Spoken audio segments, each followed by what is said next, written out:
बच्चों का सही मार्गदर्शन।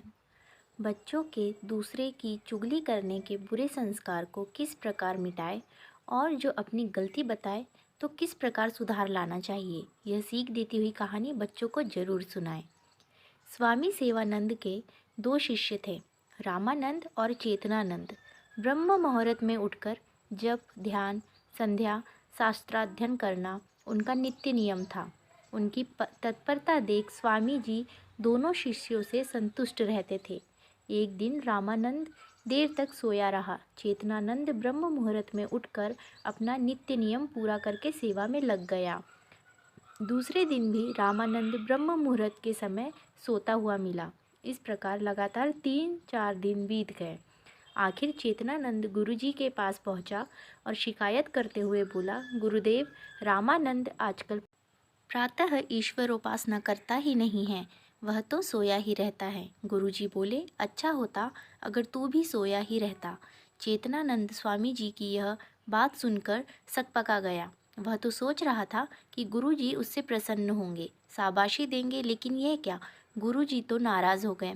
उसने साहस करते हुए फिर से कहा, गुरुदेव, मैं अपने बारे में नहीं, रामानंद के बारे में बात कर रहा हूँ। वह देर तक सोया रहता है, उसके बारे में क्या करना चाहिए? गुरुजी, मैं रामानंद के बारे में चिंतित नहीं हूँ, मैं तुम्हारे बारे में चिंतित हूँ। मैं कहता हूँ कि तुम भी यदि सो रहे होते तो अच्छा ही होता। ऐसा क्यों गुरुजी? मेरे सोने से किसको लाभ होता? तुमको ही लाभ होता। तुम परनिंदा और राग द्वेष से बचे रहोगे। तब चेतनानंद ने तुरंत अपनी सफाई में कहा, मैं निंदा नहीं कर रहा हूँ गुरुजी, रामानंद सचमुच में 4 दिन से देर तक सोता रहता है। मुझे उसके प्रति द्वेष नहीं है, तभी तो मैं उसकी गलती गुरुजी को बता रहा हूँ जिससे वह सुधर जाए।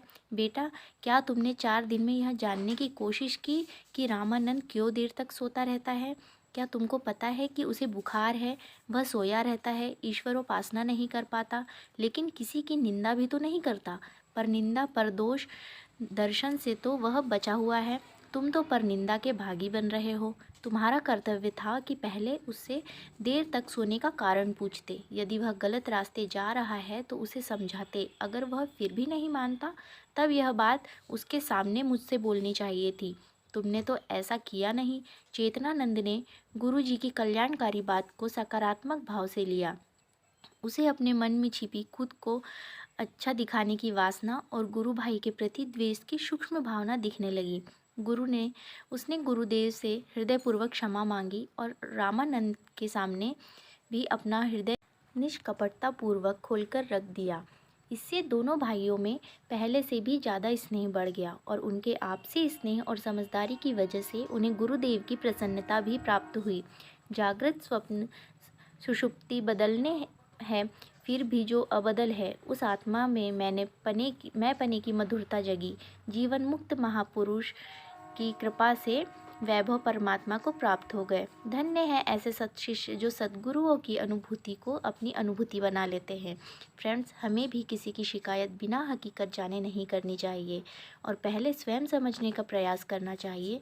नहीं माने तब बड़ों को उनके सामने बताना चाहिए। यदि गलती से किसी की निंदा हो जाए तो चेतनानंद की तरह उससे क्षमा मांगकर अपना हृदय स्वच्छ कर लेना चाहिए। फ्रेंड्स, कैसी लगी ये स्टोरी मुझे कमेंट करके ज़रूर बताएं। वीडियो को लाइक शेयर करें और चैनल को सब्सक्राइब ज़रूर करें और ऐसी ही अच्छी अच्छी मराठी स्टोरी के लिए मेरे चैनल चित्रा वॉइस को सब्सक्राइब करें, जिसका लिंक मैंने डिस्क्रिप्शन बॉक्स में दे दिया है। धन्यवाद।